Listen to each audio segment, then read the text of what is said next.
So, in the second part of the COVID-19 vaccine press briefing, we will address some of the vaccine frequently asked questions so that individuals that are offered the vaccine can make an informed decision.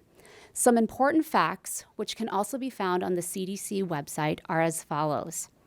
The Pfizer and the Moderna vaccines are mRNA vaccines. mRNA stands for messenger ribonucleic acid and can best be described as instructions for how to make a protein or just a piece of a protein. These vaccines work by providing our cells instructions for how to make the harmless spike protein that is also found on the surface of the COVID-19 virus.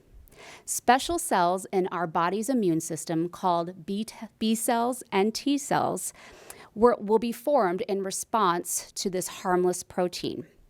These cells recognize that the protein should not be there, the same as they would recognize the spike protein on the actual virus. They build an immune defense, and they will remember how to fight the virus if infected in the future. One advantage of this technology is that the vaccine is manufactured in a cell-free environment. For example, you may have heard that other vaccines, like the influenza vaccine, are sometimes manufactured in a cellular environment, like they're grown in eggs. This is not true for mRNA vaccines. It is cell-free, and it allows manufacturers to rapidly produce larger quantities of the vaccine, which is what we need right now. Another advantage of mRNA vaccines is that in the event that the spike protein were to mutate over time, or if the virus were to develop some sort of resistance, manufacturers could adjust the mRNA sequence in the vaccine to match the new spike protein so that they could rapidly deploy booster immunizations if that's needed. Receiving an mRNA vaccine will not alter our DNA. mRNA is not able to alter or modify a person's genetic makeup or the DNA. The mRNA from a COVID vaccine never enters the nucleus of the cell, and that is where our DNA is kept. This means that the mRNA does not affect or interact with DNA in any way. Instead, COVID-19 vaccines use mRNA and they work with our body's natural defense mechanisms to safely develop immunity to the disease. The unused mRNA is rapidly degraded. COVID-19 vaccines cannot give us COVID-19. None of the COVID-19 vaccines currently in the development in the United States use live virus. And without live virus, infection cannot occur. These vaccines are incapable of infecting an individual with COVID-19. They may cause side effects such as fever and fatigue. These symptoms are normal, and they are a sign that the body is starting to build an immunity to the virus. It typically takes a few weeks for the body to build immunity after vaccination. This means that it is possible that a person could be infected with COVID-19 just before or just after they receive the vaccination, and they could still get sick. This is just because the vaccine has not had enough time to provide protection yet.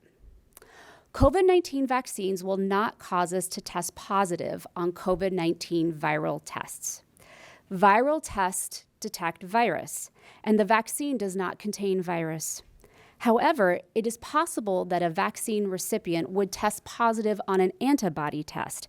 Antibody tests whether or not an individual has been exposed to the virus. COVID-19 mRNA vaccines are being rigorously tested and evaluated for safety by the FDA. No steps were skipped in the development of these vaccines. Phase 1, 2, and 3 trials were conducted for both of the vaccine candidates. In fact, both Moderna and Pfizer have made their clinical protocols, which are usually proprietary information, they've made them available online for the public domain.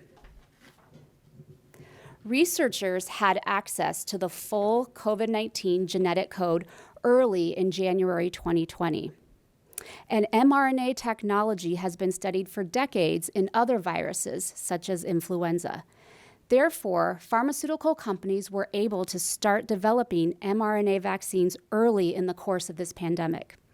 There were also unprecedented new relationships forged between our government, academia, and the industry, such as the Moderna NIH vaccine and the AstraZeneca Oxford vaccine.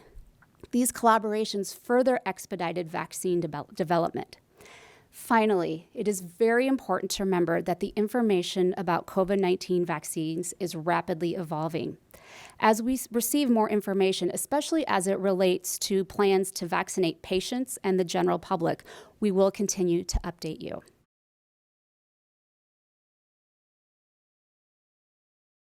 All vaccine trials exclude patients with a history of severe allergic reaction to vaccines. The Pfizer data, which was made public domain on Tuesday morning, their VRBAC report, which the FDA is reviewing today, indicated that nobody in the trial experienced immediate severe allergic reactions. The two individuals in the United Kingdom had a known history of severe allergic reactions to vaccines, and they had their EpiPens with them. I have not been notified of any expected delays or further research. What we will be looking for is the FDA recommendations on how to screen and exclude potential recipients that have a history of severe allergies and how broad these exclusions will be. If the EUA is granted today, we may see those recommendations today, or we may see them later on Sunday after the ACIP committee, which is the Advisory Committee on Immunizations, after they meet.